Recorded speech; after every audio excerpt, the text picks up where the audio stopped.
Welcome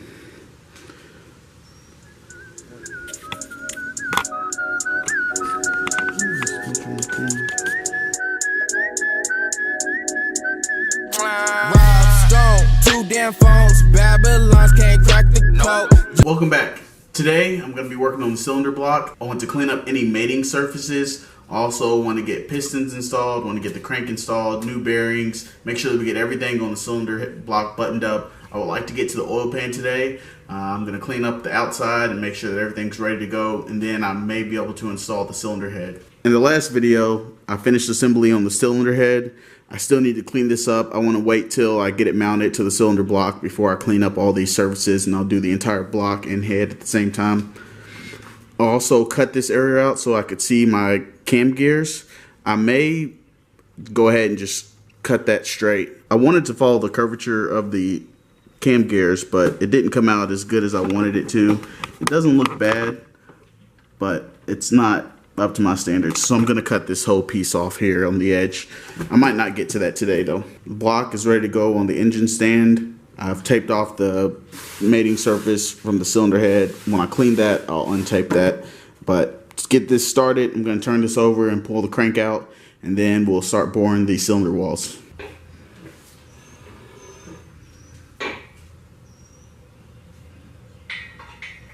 To get started, I'm going to remove the mains. I've already have the rods and pistons taken out, so I just need to crack these off, and then I can pull the crank out. I've already broke these loose. They're only hand tight down here, so I'm going to use a electric impact. Just pull these out, and then I'll pull the crank out.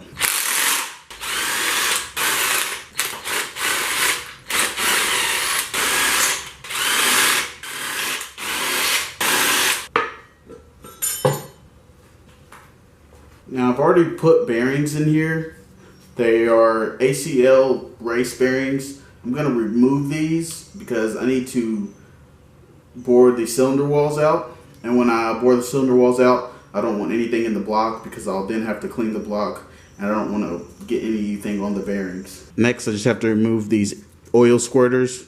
I'm really happy that my engine came with squirters because, you know, squirters are nice. Now everything is removed from the engine minus the dipstick. Now the dipstick's out. I can now start to bore my cylinder walls. I'm just going to flip this over and get my dingleberry hone out and start to bore each wall out. One thing I did want to make sure that I show is that this is how you properly store a crankshaft. You don't want to lay it down on its side because it'll warp. It wouldn't sit flat, and you don't want that. You don't want that pressure in here to warp your cylinder or your crankshaft. That way you're supposed to stand it up, and if you can see here, if it's standing up, everything is in line, so you don't have to worry about anything. But just want to make sure that I mentioned that's how you properly store a crankshaft. This is also why I stored my crankshaft in my cylinder block and didn't want to take it out, because sitting it up on its end like this, it could fall, and if it falls, you can guarantee that you're going to need a new crankshaft. So I stored mine in my cylinder block until I was ready to do any work on the engine, and I know that I wasn't going to be moving around or leave it sanded for a long period of time.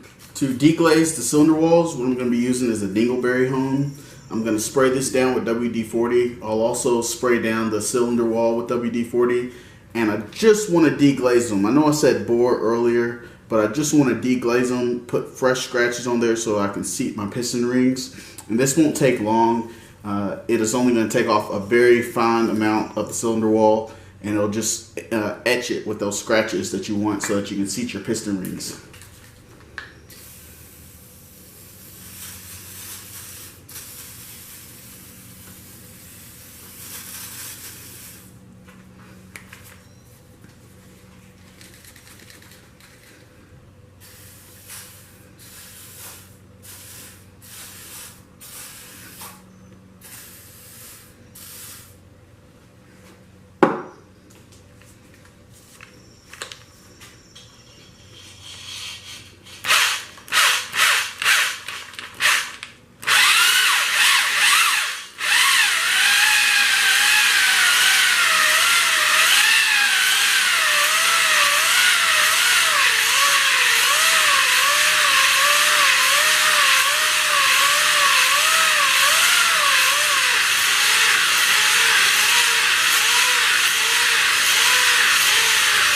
Now that's literally all it takes. You can already see some of the hone is coming off, and it's also scratching up some of the cylinder wall. I just want to deglaze them. I don't want to do this for a very long period of time because I don't want to change the spec on the cylinder wall. I know it's been changed for the pistons, but I want to keep it as stock as I can. So I'm just going to do that for a second with each cylinder. And that, I believe, is all it takes. I don't think you need to sit here and do this all day. Like I said, you just want to resurface that area. So what I'm going to do is I'm going to clean this, and then I'll inspect it and decide whether or not I'm happy or not. I don't expect all of them to be the exact same, but I tried my hardest to get the same speed, same amount of time on each cylinder wall so that I did them all the same. So now I'll just clean this out and inspect it. For this occasion, I bought plenty of brake cleaner. That's why I bought that big pack of brake cleaner, is because I knew that as I was putting the cylinder block together, I'd want to clean a lot of stuff.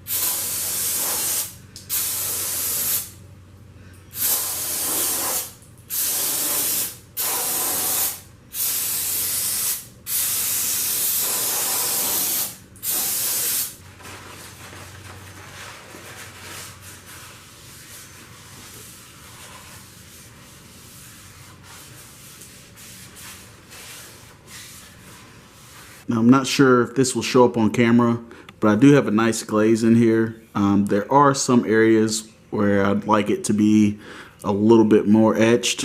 I'm happy with the way the first round turned out, and what I'm going to do is I'm going to hit it one more time with the hone, and then I'll be done and I'll just clean the block up. So I have my cylinder walls cleaned out now. I'm going to go ahead and install the oil squirters back in. There's a dowel pin that they fit into, and then this screw will line it up.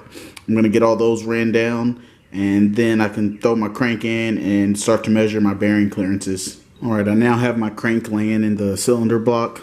What I'm going to do to check my bearing clearances is I'm going to lay a piece of plastic gauge over each one of these surfaces here. I then need to crank the main bolts down and torque them down to spec. I'll let them sit like that for a second, and then I'll torque them, and the plastic gauge, however much it squishes, will tell me what my clearance is and let me know if I'm in spec or not for my bearing clearance. I'm just going to run these bolts in with my impact, and then I'll torque them down once I have them snug. So these need to be torqued down to 56 foot-pounds, and there is a sequence, and it's also a two-step. So it's 18 foot-pounds to start out, and it's in sequence 1, 2, 3, 4, 5, 6, 7, 8, 9, 10. And then you tighten it down again to 56 foot-pounds. Same sequence 1, 2, 3, 4, 5, 6, 7, 8, 9, 10.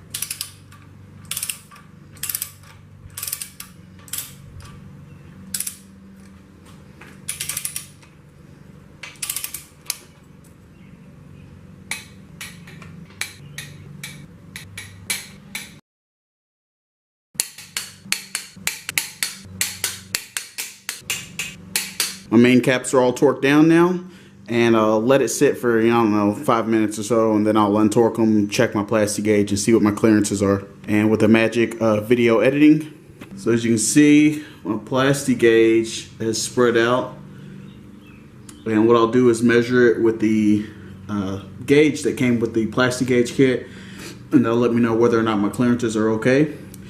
All of my bearing colors, my stock colors, all of them were brown when they came out.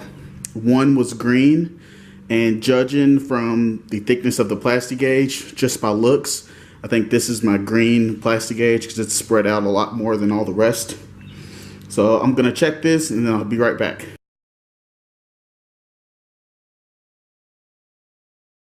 Now that I have my main bearings tightened down, I'm going to start on checking ring gap. You can see that some of the assembly lube has started to drip down in here, which I'm not too worried about because I'm going to lube up my cylinder walls anyways before I insert the rings into them. So I've moved on to measuring my ring gap. I've already measured my top ring for cylinder 1, 2, and 3. I'm getting ready to measure the ring gap for cylinder 4. All 3 cylinders that I've measured so far, my ring gap came out to around 5/1000ths of an inch. I'm using a filler gauge to measure the gap here in the ring, and that's measured out to about 5/1000ths of an inch. I'm hoping that same goes for cylinder 4, that way I don't have to foul anything down. 5/1000ths of an inch is what the recommended manual goes with for force induction. With my pistons, I received this chart, and for turbo or supercharged, it recommends 5.5 thousandths of an inch. I measured around 5 thousandths, so I'm happy with that. I just have to check cylinder 4, and I'll show you how I'm doing that now. I'm rotating this just a little bit so you can see it a little bit better. So to get the ring in here, I just get it started and then compress it all the way around.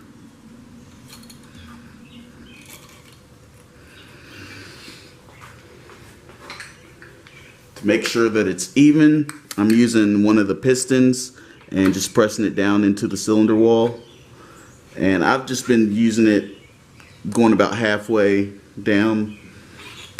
You want to make sure that you're not just here at the top of the edge, and you're actually where the piston will be seated in the cylinder wall. And I've just been using the piston to push it down there about halfway. And that should give me a good idea of where my piston ring will sit. I have my feeler gauge, and I just want to feel a little bit of drag in this gap, and that'll tell me if I'm in the right range. And I'm dragging just a little bit, and this is a 5 thousandths gauge, feeler gauge thickness that I'm using, and I'm dragging just a little bit, so I'm happy with that.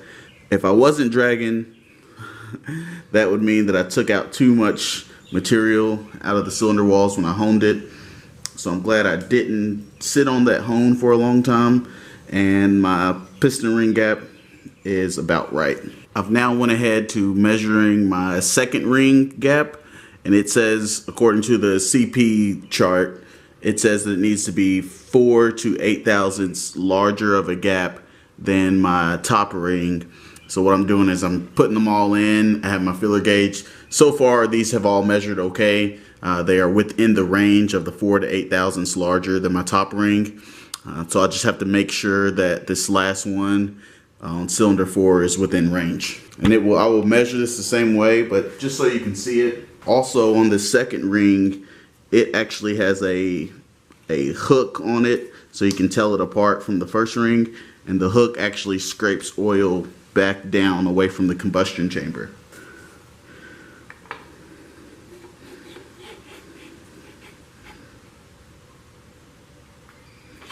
I've got my filler gauge. Right now I've got it set to 9.5 thousandths of an inch. And I'm just measuring it to see if it fits in there. And it is giving me a little drag at this measurement. So that lets me know that I'm within the range. I've now measured the second ring on all 4 cylinders. It measured out fine. So I can now move on to my oil ring. It is not recommended that you foul the oil ring. It's installed as is. I didn't have to foul my first or second ring. These pistons were made for me to the order. So that means that I told them the application I would be using, and they made a set of pistons for me. They've been working out well so far. I didn't have to foul any of my rings. I don't know if all CP pistons will be that way, but mine have all been okay. Now I've got the rings for cylinder 1, 2, and 3 installed. I'm going to install cylinder 4 so you can see how I do it. First, I'm going to install the oil ring. It just makes sense that since you're installing from the top to start with the bottom. And the oil ring's flexible enough to just install it with your hands. And the same goes for the oil ring gaskets. They are also flexible enough that you can install them with your hands, and they do not have an orientation. So I just slide it down on here, fit it into the gap, and then just work my way around. Then for the second ring, I will use my piston ring installer. I'm going to install it with the end facing up. And that's the orientation on the second ring and the top ring. Now for the top ring, again, end facing up. And that's it. I will have to clock my gaps on my pistons, but first I need to get the end bolts off of my rods. The end bolts, I believe they're torqued down on here, so I don't want to do this, but I think I'm gonna have to. I'm gonna use my impact gun to break these loose. I tried using the breaker bar, but I just couldn't hold the rod and the bar and get it cranked down hard enough to be able to get it off. All right, I now have my pistons installed. I did check my rod bearing clearances. I didn't show that process because it'll be the same as my main bearing clearances. I'm using plastic gauge. Torque the bolts, put the plastic gauge on there, torque the bolts down, let it sit for a couple minutes, and then check what your clearance is. My clearance is just outside of the spec, so I'm okay with that because that means I have a little bit more oil clearance than needed. And since I'm running forced induction, that'll work for me. My crank still rotates. It's a little difficult, and it's not difficult, it's just a little hard of a turn, and I'm attributing that to the new rings in the cylinder walls. So from here, I'm going to assemble the rest of the bottom end, get the oil sump on, get the oil girdle and oil pan. Now that we're looking at the bottom of the engine, I have all these bolts torqued down. They get torqued down to 14 foot-pounds and then 30 foot-pounds, and I've got that done already. It looks like everything's fine. I'm not hitting anywhere, so I'm going to go ahead and get this assembled up. Alright, so the first step to installing the rest of the bottom end is to get my oil pump on. I need to get my oil pump on because my oil sump connects to this pump. I need to put some RTV around this surface here. We'll seal here with an O-ring, and I've already compared it to my old oil pump to make sure that everything matches up. It does. This is my old oil pump here. I don't believe anything was wrong with it, but I went ahead and replaced it because I have the engine apart, and it's a lot easier to replace the oil pump now versus later, and a failed oil pump could be catastrophic. I've already got my mating surface cleaned up on my cylinder block. That way the Honda Bond will be able to seal properly. So I'm going to go ahead and put Honda Bond on the oil pump and then get this installed. I've got my Honda Bond all around the edges here. It should be an even coat, just enough to cover the surface and compress once you place it on the block. Also have my O-ring in here so that'll seal this surface.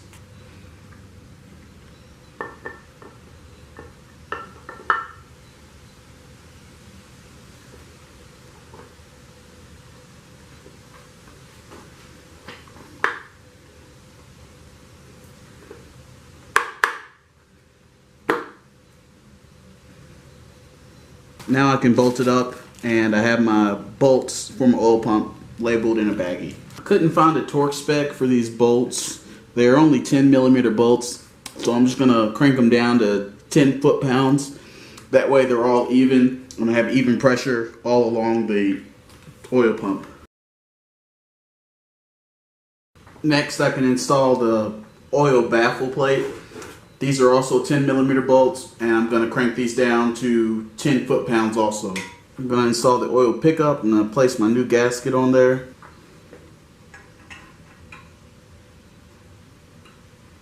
Again, these are 10mm bolts, so I'll crank them down to 10 foot-pounds also. So it's the next day. I went ahead and installed my knock sensor and my oil pressure sensor. I also already have the oil pan on.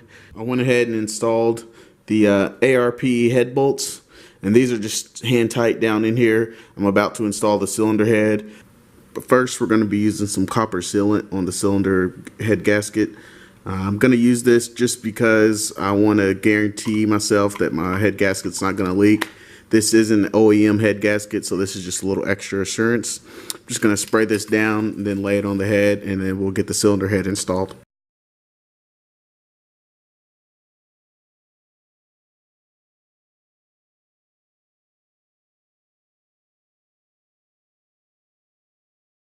Alright, so I've got my head gasket installed. I've also got my ARP bolts installed, and they've already been lubed up. Now I just really have to drop the head on here, and that's all I need to do, and we can torque these bolts down.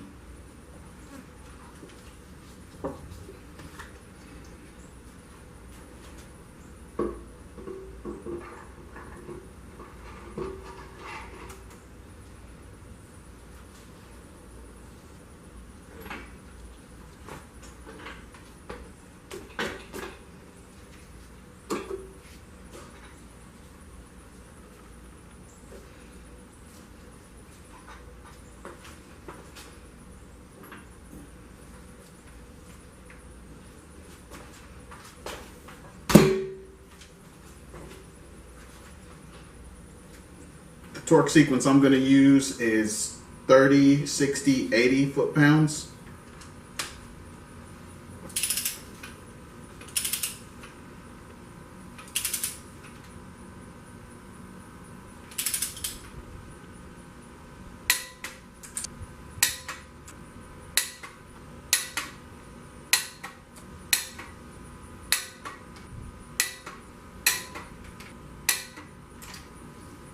$30.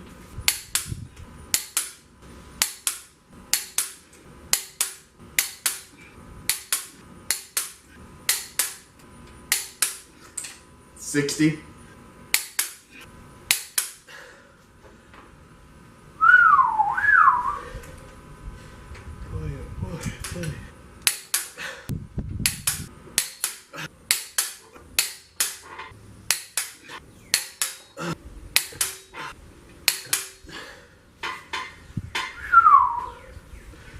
$80. And if you've never done that, let me tell you, it's a lot of work. Next up, I've already put my cams in, my oil seals here, and my cam seal here. These bolts on the inside, they're going to get torqued down to 16 foot-pounds, and then the 10mm bolts on the outside get torqued down to 8 foot-pounds. So my camera died on me while I was tightening down my cam rail bolts. Got them all tightened down, cylinder heads installed. Next thing up on the list is going to be to paint the cylinder head, but that's going to wrap this video up, and then on the next video you'll see me prep the cylinder head and block to be painted, and we'll get this buttoned up and start putting everything back on, and we're almost close to putting this back in the engine. So thanks for watching, and we'll see you in the next video.